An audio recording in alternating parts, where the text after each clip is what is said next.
So you want to get some super speedy licks into some of your solos, like that little piece at the end there. Well, there's a process to getting there, and there's a way to do it much more quickly than if you just kind of slog around. And I'm here to teach you the secret 101 method for building up your speed.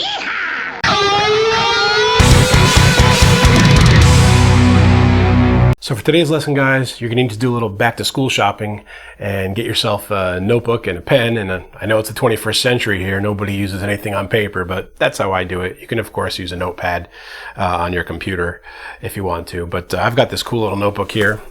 And if you have an awesome sister like mine, you get your own little design on it, and it feels like you're doing something really cool. And the other thing you're going to need is like a metronome app on your phone, or you can just go to Google and type the word metronome in, and there's an app like included right in the Google interface there where you can set the speeds.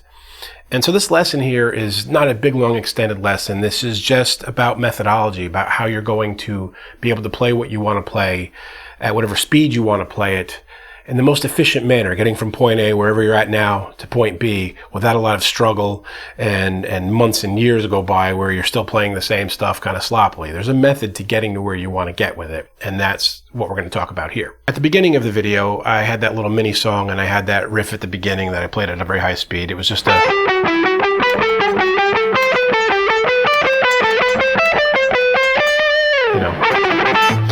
it's just an exercise almost, a very simple thing. One of the first things I ever learned to play quickly.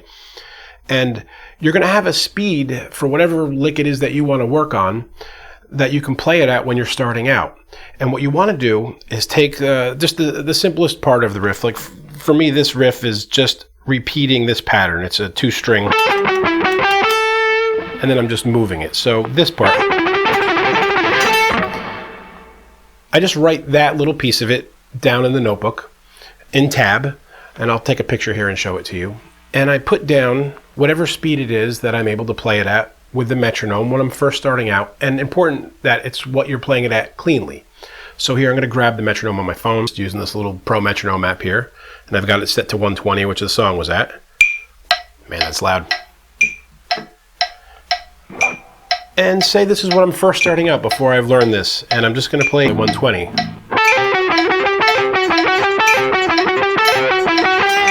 And that's the speed I can do it at when I first start and still keep it clean. So I'm going to write that in the notebook below the tab. It's going to say 120, eighth notes, 120. And then I'll play it, see how fast I can get, whatever it is, as long as it's clean. And I'll do that for 10 or 15 minutes, write that speed down, whatever it was, walk away, come back to the guitar 20 minutes, half hour later, or maybe I'm just playing some songs, noodling with some other stuff, whatever.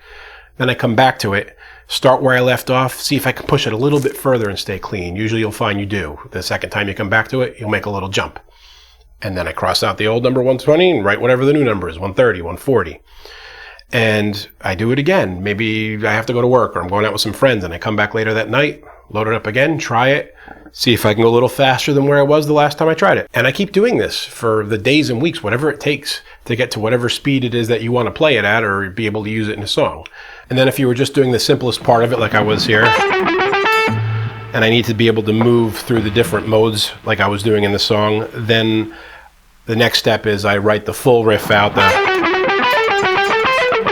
the whole build up all the way through, and then I start working on that in the metronome. Once I've got the basic part of it down, the more complex version of it, start the whole exercise over again, 120, 130, 140, whatever increments I'm making until I get to the speed I need to be at. The important things to take away from this here is, one, you have to keep track of your progress so you know where you were the day before, the practice session before.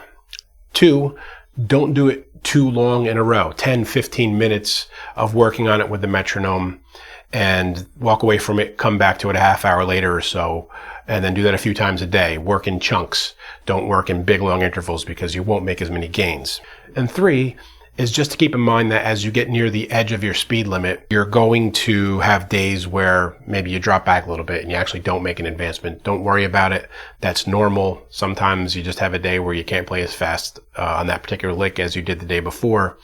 And you will also find that you will make these crazy jumps. The first few times you do it, you'll maybe jump 2, 4, 6 beats a minute. Then all of a sudden there's going to be one time where you jump like 20 beats a minute, 30, 40 beats a minute, and you make that big jump over a plateau, and then you make increments from there. Then you have a day where you drop back, and then you have increments from there. So it's all about just figuring out what speed you want to play the lick at, if you have it for a particular solo that you're working on, or if it's just a general pattern lick I'm playing there that you might be able to apply in your improvisations and whatnot. You just kind of get it to whatever speed before it starts to sound unuseful as a musical element. So that's it, guys. It's a fairly simple lesson, but it's a very important one, and something I see a lot of my students struggle with because they're not being organized about how they learn to play things and how they learn how to integrate licks at speeds that they want to play them at. So as always, I hope you got a lot out of this and you're able to put it to good use, and it makes your playing better. And keep making great music, guys. I'll see you next time. Hey friends, don't forget to subscribe and turn on notifications. It makes the whole world better.